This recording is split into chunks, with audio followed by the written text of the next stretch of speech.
Well, hello again, and thanks for dropping by. You may or may not be aware from my channel. If you haven't been here before, you wouldn't be. But if you have, you've watched one or two of my videos.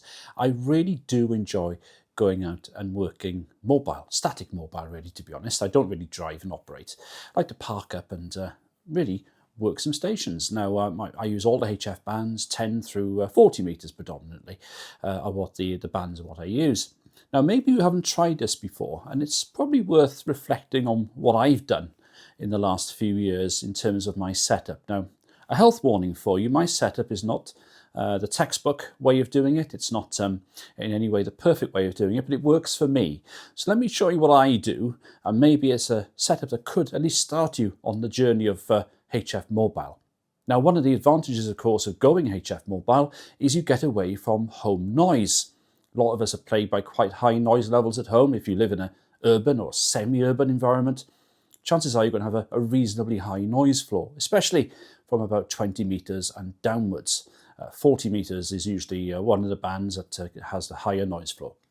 So basically then, it's probably a good idea to get away from that source of noise. Now, going out in the car, if you have your own vehicle or you know someone that has the vehicle, then a simple mobile setup can really open up a whole new world for you. And the reason is that you don't really have a noise floor. It's quite easy to drive out of the town, maybe a couple of miles, park up in a very quiet spot somewhere, maybe a very safe lay-by to pull up on, or maybe up a hill somewhere, or if you're near the coast, somewhere quiet there as well, especially the coast. But nonetheless, doesn't matter where you go. If you could suddenly get away from having maybe an S6, S7 noise floor at home on 40 meters to having zero noise, you're immediately well up on the deal. So what sort of equipment do I use? Let's first of all look at the antenna, probably the most important part of the system. Now, when you're starting out, just dipping your toe into the water, so to speak, it could be a good idea to borrow someone's mobile whip for HF. Probably good to try a 20 or a 40 meter, maybe a 10 meter antenna, because 10 meters is really doing very well at the moment.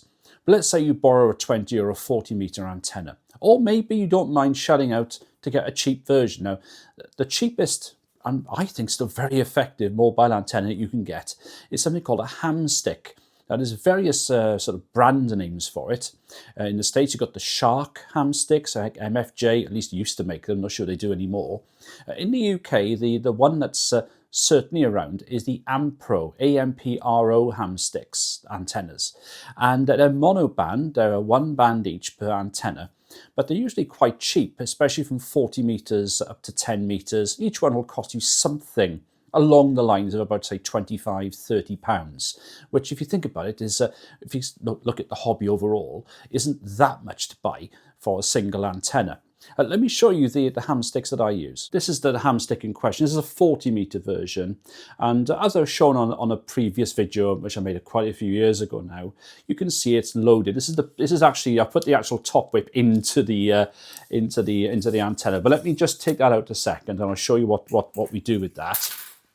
So this is the base of the antenna. It's got a 3/8 thread, and that goes into any sort of 3/8 amount, or you can get one that has an SO239 with an adapter like the one I've used. Either is good. That screws on nicely. Now this black bit here is the loading, because you're not going to have an antenna that's, in this case, 33 foot long, which will be a quarter wave on 40 meters. That would be a heck of a thing to put in your car, wouldn't it? So you can see these windings, these sort of coil windings here, wire windings. And the lower the frequency you go, then the more loading you have. They're all practically the same length from 40 meters to 10 meters. The overall length is something like about 8 feet long, 2.5, 2.6 meters, something like that. But you'll find that in this bottom part, this is the bottom half of the antenna, you have more loading, okay? You get to the top of the antenna and you'll have this bit here. And it's this bit where you slot the whip, the steel whip into. But what you've got is this adjustable sort of ferrule here. And you can see a couple of holes where you put a little hex key in that comes with it, little Allen key, hex key, whatever you call it, and you can move this up or down. So if you move it up this way, you basically shorten the antenna because you've got more of this going into the coil. The important thing is that you don't put it too far down into the coil, otherwise you could actually completely short out and damage the antenna. But if you move this down this way, then you have a longer antenna. So you do a bit of adjustment. It doesn't take long, really. I find if you leave something like about, what's that? About something like 1.5 inches, maybe 5-6 centimeters. That's a good starting point for most of these. Then you can adjust it quite easily. And the length of this is about the other half of the antenna. This is about 4 foot long, maybe 1.3 meters. Goes all the way, watch what I'm doing here, all the way to the tip of the antenna. And that slots into the bottom loaded black bit. That's simply what a ham stick is. It's simple to tune. The good thing about it as well, like I showed you earlier, is that you can slot, and this is where I've got to be very careful, you can slot the top end into, as I'm doing here, into the bottom end to store it, you see, like that. So effectively, you've got the antenna half its size. You can put this into any sort of boot or into the back seat somewhere and transport it with you. Lots of people have one of these for 40 meters, 20, 10, 15, 17, 12, 30 meters if you're into digital CW. Do make them for 80 as well, but you need I think maybe even 60 meters, and I think for 160. But they're a lot more expensive for the 160. They're a bit longer. I think 80 are as well. But you need a very good ground. And I find I can get away with the grounding system, which I'll show you in a minute, I use, which is far from optimal, on 40 meters up to 10 meters. So there we go. That's how the ham stick works. So as I say, that ham stick will probably cost you about 20, 25, 30 pounds for a single band. I would probably recommend getting a 20 meter version first of all, perhaps, just to have a feel for whether you can get on with mobile. Now, the second thing, of course, is the mount. And this is where I'm probably being most controversial. I drive what's called, in the UK, a Ford Mondeo. It's an old car. It's about 11, 12 years old now, about 11 and a half years old. Had it from new, actually. It's a diesel, 2-litre diesel. They're quite big saloons. And basically, it's got shed loads of metal. All right, it's pure metal, this roof. So it's a big roof. It's metallic, and I'll be honest, I can get away with murder. Now you can get away with using a single mag mount. I would never drive with an 8-foot antenna on a single mag mount, but parked up, it's absolutely fine, and it never comes off with the wind or anything. So I use a single mag only because I've got enough metal in my roof to provide a decent sort of ground.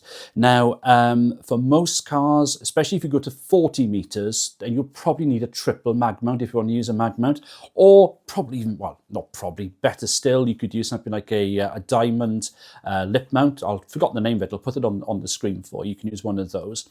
Or even better, if you want to, drill a hole into your roof, center of the roof if possible, and get a proper stud mount and put the antenna on there. There's probably nothing better than that setup, to be honest. And provided you've got enough metal in your roof, if you've got a large vehicle or a large saloon, then certainly 40 meters, definitely I would have thought 20 up to 10 meters should be absolutely fine for you.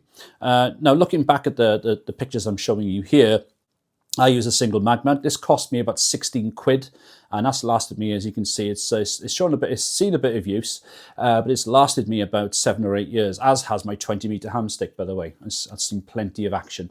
You'll notice as well, I put a choke at the feed point. I find that tames 40 meters pretty well.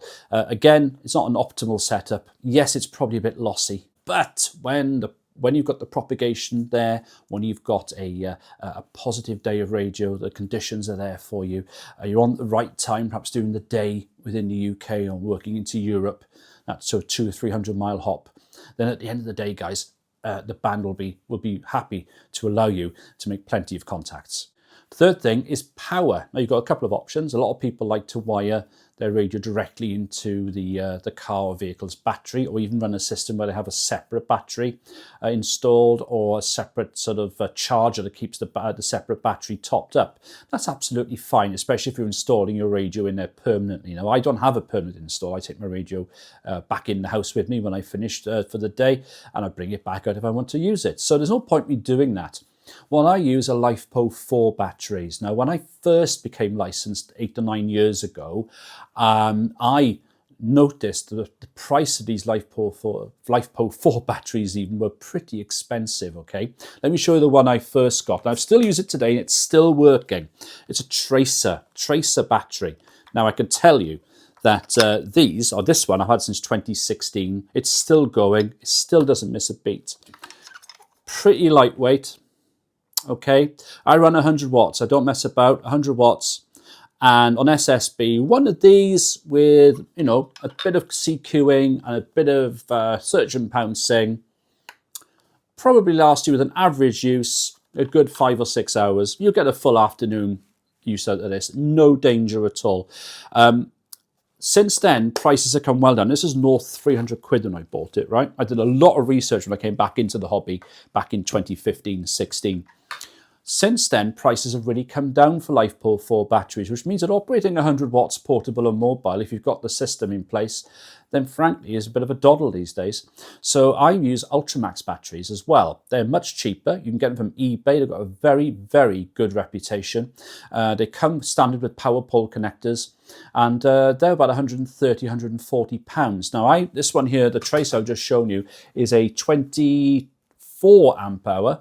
The Ultramax one's a 22 amp hour, 100 watts SSB, average use, 5 or 6 hours usage out of the pedal. In fact, if you're just doing purely search and pounce and no CQing, in the recent CQ Worldwide contest, I operated for 21 hours across Saturday and Sunday in total.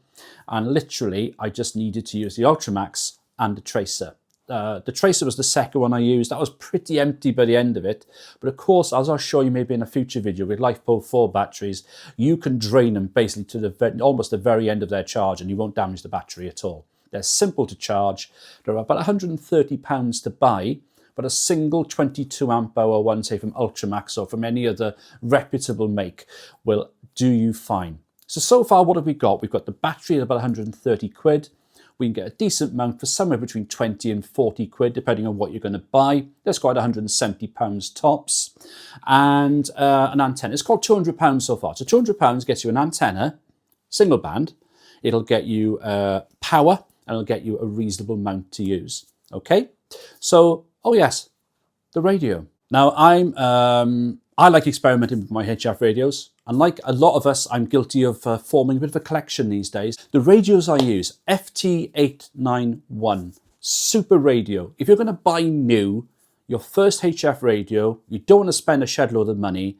You want something that's good for slinging in the car on your dashboard, or taking with you portable, or even working at home. You don't want to spend more than 650 quid, brand new. I don't think you can go wrong if you want 100 watts.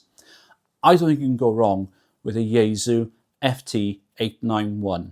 You can get them used for about 450, 400, 500 pounds, something like that.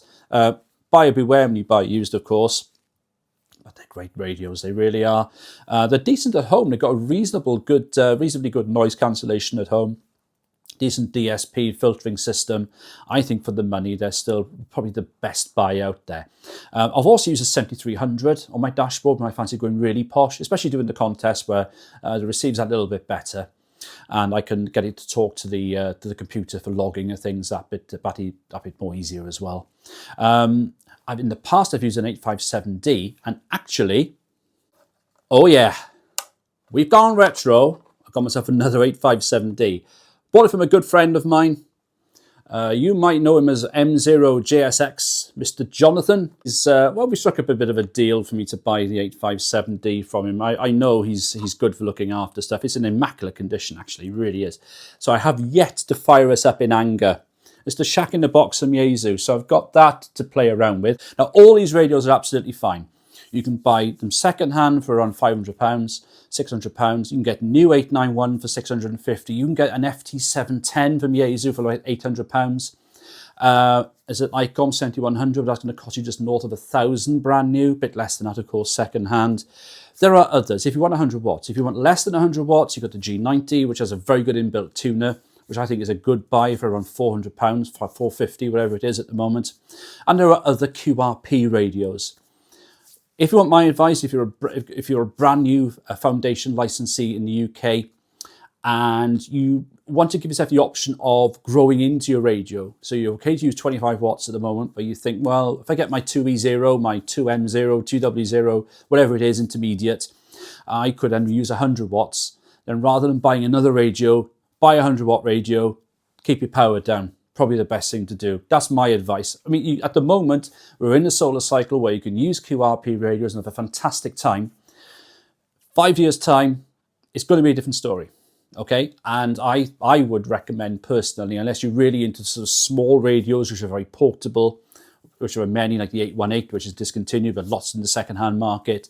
There's lots of Xiegu, smaller radios out there you can use. Is it the FX4CR, whatever they've called? There's a lot of smaller radios out there, but I would recommend, if it was me, go for 100 watt, keep it powered down, grow into it, and then you've got your full 100 watts when you get your next stage of your license. So the thing is, this isn't a cheap hobby, but if you get yourself a £500-600 radio and everything else for about £800, you could have yourself a mobile setup. Well, listen, thanks for watching. There'll be another video coming up over there and a chance to subscribe somewhere on the screen as well. All the best now, and good luck with your mobile. And let me know in the comments below what you think about mobile HF as well. Bye for now.